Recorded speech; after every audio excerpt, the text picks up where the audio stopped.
ఓం శ్రీ గురుభ్యో నమః. భగవద్గీత భక్తులందరికీ హృదయపూర్వక నమస్కారాలు. ఒక సద్గురువు ఒక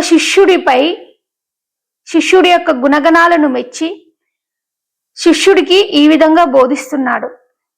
శిష్యుడికి ఈ విధంగా వరాన్ని ఇస్తున్నాడు.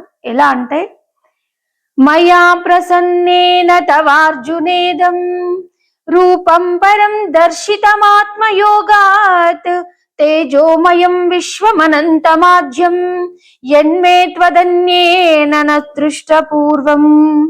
అంటే ఏమంటున్నాడు ఇక్కడ సద్గురువు సశిష్యుడికి ఈ విధంగా చెప్తున్నాడు. ఏమనంటే, నాయందు ప్రసన్నుడైనటువంటి ఓ సత్శిష్యుడా, అంటే శిష్యుడు నిరంతరము గురువుని ఆశ్రయిస్తూ, అంటే గురువుని శరణాగతి అయిన శిష్యుడికి గురువు ఏమిస్తున్నాడంటే, ఈ భౌతిక ప్రపంచంలో ఉన్నటువంటి అసలైన స్థితిని తెలుసుకునే యోగ్యతను ఆ గురువు శిష్యుడికి కల్పిస్తున్నాడు. ఏ విధంగా అంటే, గురువు బోధించిన సోపానాలను ఎప్పుడైతే శిష్యుడు ఆలంబన చేసుకొని సాధన చేస్తూ అంతరంగమందు ఆ పరంధామ తత్వాన్ని, ఆ పరమాత్మను ఎప్పుడైతే చూస్తాడో, అనుభవానికి తెచ్చుకుంటాడో, అప్పుడు ఆ శిష్యుడికి ఆ పరమాత్మ తత్వం అర్థమైపోయి సర్వత్రా ఆ పరమాత్మను దర్శిస్తూ ఉంటాడు.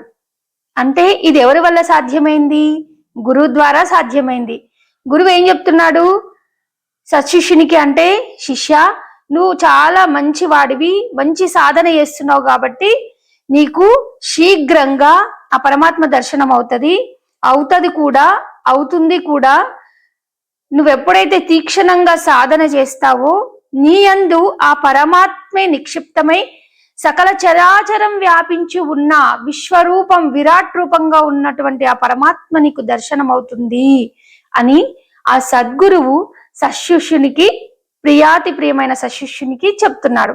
అలాగే మనం కూడా సద్గురువుని ఆశ్రయించి అనన్య భావంతో శరణాగతి అయినప్పుడు మనకు ఆ సద్గురువు ఉపదేశ క్రమాన్ని బోధించినప్పుడు మనం గట్టిగా సాధన చేస్తే మనంతరంగమందు కూడా ఆ పరమాత్మ సహస్రార కమలమందు నిక్షిప్తమై ఉంటాడు. కాబట్టి ఆయనను చూడొచ్చు, అంటే అనుభవానికి తెచ్చుకోవచ్చు. కాబట్టి ఆ అనుభవానికి తెస్తుంది ఎవరు? గురువు. కాబట్టి అంటే ఇక్కడ శ్రీకృష్ణ పరమాత్మ గురువు, అర్జునుడు సత్శిష్యుడు. మనం కూడా ఒక శ్రీకృష్ణుడు లాంటి గురువుని ఆశ్రయించాలి, జ్ఞానం పొందాలి. మనము అర్జునుడమై సత్శిష్యుడమై వెలుగొందాలి. ఓం శ్రీ గురుభ్యో నమః. సర్వే జన సుఖినో భవంతు. జై గురు.